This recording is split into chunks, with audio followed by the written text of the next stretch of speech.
ngingakadluli emhlabeni ngoba ngizohlala mina. Ngithunywa ukuthi laba bantu abangizondayo ngibazonde ngibenze nje babe frustrated for a long time. Tohlala ngimfona.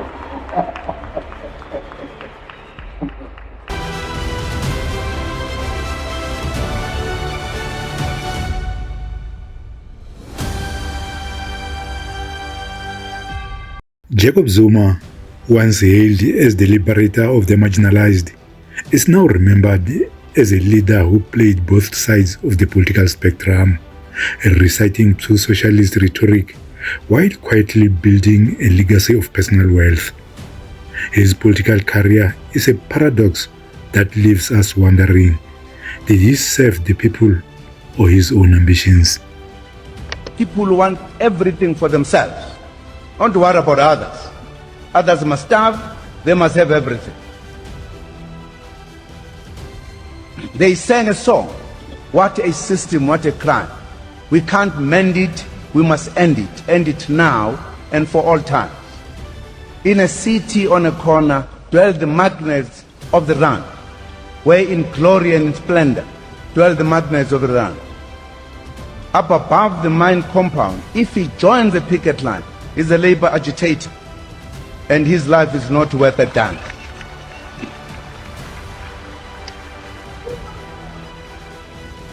These were communists, unapologetic about it. In other words, said capitalist society is a crisis kind of society. That's why we've got crises continuous of anything you can think about. Wars, everything, strikes and everything. And they were saying socialism, and they say capitalist society. There is a dictatorship of the capitalist class. Huh? Don't they dictate? They do. How much the price of bread? You have no say. They say. They determine. Isn't that so? And they said, you need workers guided by the party to fight for socialism. They say socialism is a system where you say from each according to his ability, to each according to the work performed. That is socialist system. And they say, these old men, that's a system to ruthlessly suppress class antagonism. Therefore, a dictatorship of the proletariat. Ansayisho nina soli, ansayisho lenta. Nesaba. Greetings, my fellow African brothers and sisters. Welcome to Inkari Is Time. I'm Kondos, and today we are diving deep into the controversial legacy of Jacob Zuma, South Africa's former president. From championing socialist ideals to amassing wealth for his family, Zuma's political journey raises a key question. Was he a leader for the people or a puppet of self-interest? We will also be looking at his impact on South Africa's economy, particularly the Ocean Economy Initiative, and how his departure left many of his promises stranded. Zuma's socialist agenda. Let's start with his bold socialist speeches. Jacob Zuma positioned himself as the people's champion, advocating for land redistribution, nationalization of key sectors, and the rights of the black majority. His words were powerful, and for many, they ignited hope for a fairer, more equitable South Africa. But the reality is stark contrast. Keep on asking questions. What is meant by radical socio-economic transformation? I want you to listen very carefully. What we mean is nothing like a khocho or anything beyond what is before us.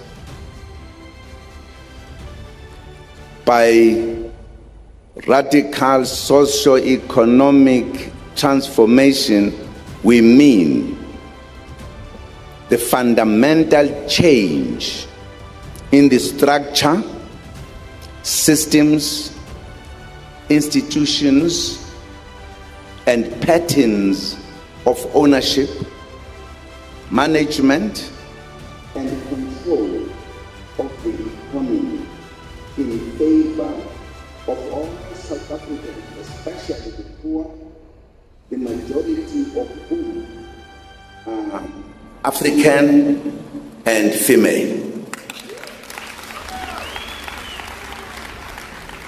He urged local government to be at the forefront in the implementation of this policy. We cannot say it is all fine when there is extreme poverty and extreme richness. The gap must be closed. The wealth of this country must look after the citizens of this country. We need to see radical socio-economic transformation in local government.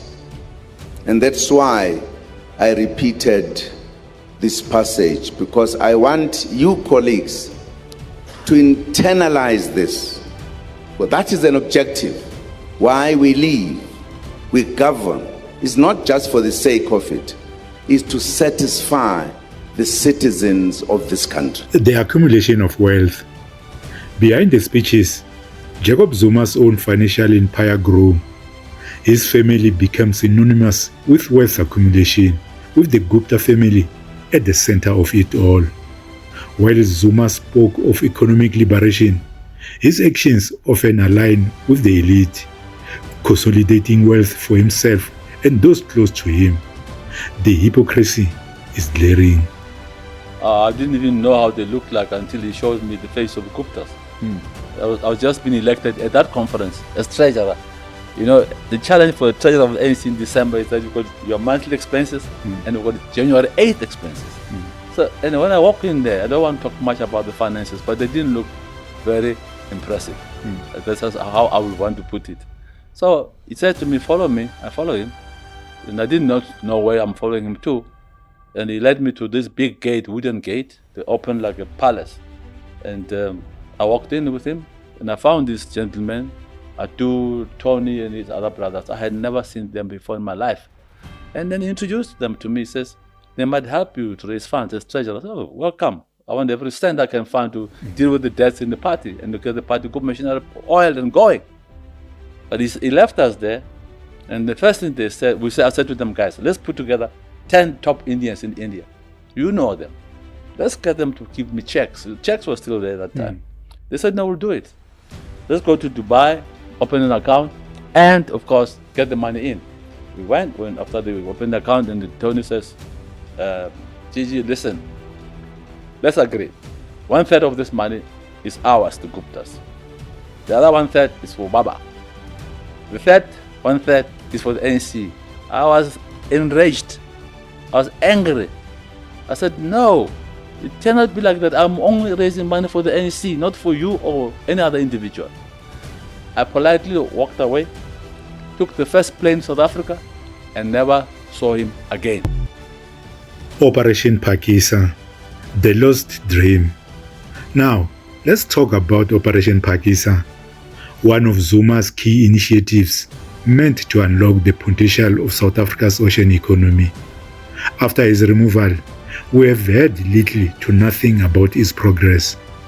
What happened to the promises of job creation and economic revitalization that were supposed to come from this project? The silence is deafening. The impact on the economy.